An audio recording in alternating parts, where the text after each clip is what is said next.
यहाँ पर हमने एक लिखा हुआ है v1 बराबर लिखा है, मतलब लिखा हुआ है under root of the k into m1 plus m2 by m1 m2 into x1, और v2 बराबर लिखा है under root of the k into m1 plus m2 by m1 m2 into x2, और x1 है हमारे पास x0 by 1 plus m1 by m2, और x2 है हमारे पास x0 by 1 plus m2 by m1। तो v1 है हमारे पास under root of the k into m1 plus m2 by m1 m2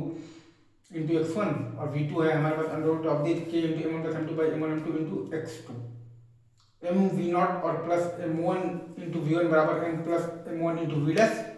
m v0 plus m1 into v1 बराबर m plus m1 into v dash, तो v dash बराबर आ गया है m v0 plus m1 into v1 by m plus m1, और vcm आ गया है m plus m1 into v dash minus m2 into v2 by m plus m1 plus m2, ठीक है। और न्यू एम्पलीट्यूड आपके पास आ गया है m plus m1 into v dash, ठीक है, और माइनस आ जाएगा आपके पास m2 इंटू v2 बराबर m प्लस m1 और प्लस m2 इंटू आ जाएगा आपके पास vc। फिर हम लोग लगा देंगे वर्क एनर्जी थ्योरम, तो माइनस हाफ के इंटू एक्स नॉट न्यू का होल स्क्वायर बराबर हाफ इंटू m और प्लस m1 और प्लस m2 इंटू vc का square minus half m plus m1 into v dash का स्क्वायर, और माइनस हाफ m2 इंटू है आपके पास v2 का स्क्वायर, माइनस हाफ के एक्स नॉट न्यू का होल स्क्वायर बराबर half into m plus m1 और प्लस m2 इंटू है आपके पास vc का मतलब कि स्क्वायर, और माइनस है आपके पास हाफ m प्लस m1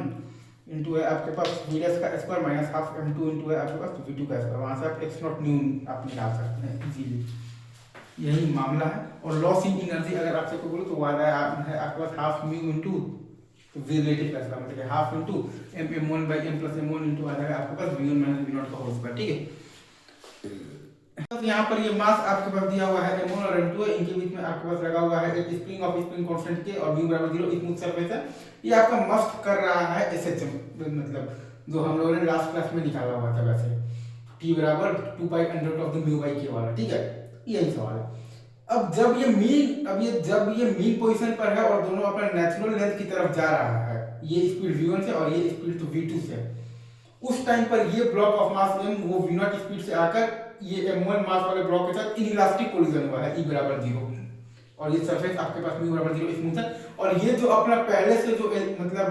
ये तो SHM कर रहा था उसका एम्पलीट्यूड x0 था, ये पूरा m1 और m2 जो अपना पहले से SHM कर रहा था उसका एम्पलीट्यूड आपके पास x0 था। तो अब देखिए हम लोग बेसिकली पहले के हिसाब से v1 हम लोग लिखते हैं बेसिकली ओमेगा मतलब कि इंटू x1, और v2 हम लोग लिखेंगे ओमेगा इंटू x2, और x1 बराबर x1 प्लस x2 होता है, m1 x1 बराबर m2 x2 होता है, तो x1 बराबर हमारे पास आ जाता है x0 by 1 plus m1 by m2, और x2 बराबर आ जाता है x0 by 1 plus m2 by m1, तो वहां पर रख देंगे। अच्छा, अब अगर आप ये m और ये m1 इन दोनों को अगर आप एक सिस्टम मानिएगा तो पूरे सिस्टम पर x एक्सिस के लंब कोई भी एक्सटर्नल फोर्स नहीं है, मतलब कि आप पूरे जो सिस्टम पर मतलब कि x एक्सिस के लंब आप लीनियर मोमेंटम कंजर्वेशन लगा सकते हैं। अगर आप ये m और ये m1 इन दोनों को अगर आप एक सिस्टम मानिएगा तो पूरे सिस्टम पर x एक्सिस के लंब कोई भी एक्सटर्नल फोर्स नहीं है, मतलब कि आप पूरे सिस्टम पर x एक्सिस के लंब आप लीनियर मोमेंटम कंजर्वेशन आप लगा सकते हैं। तो हमारे पास आया है m v0 plus m1 v1 बराबर m plus m1 into v dash, हमारे पास आया है m v0 plus m1 v1 बराबर m plus m1 into v dash, तो v डैश बराबर आया है m v0 और plus m1 v1 by m plus m1,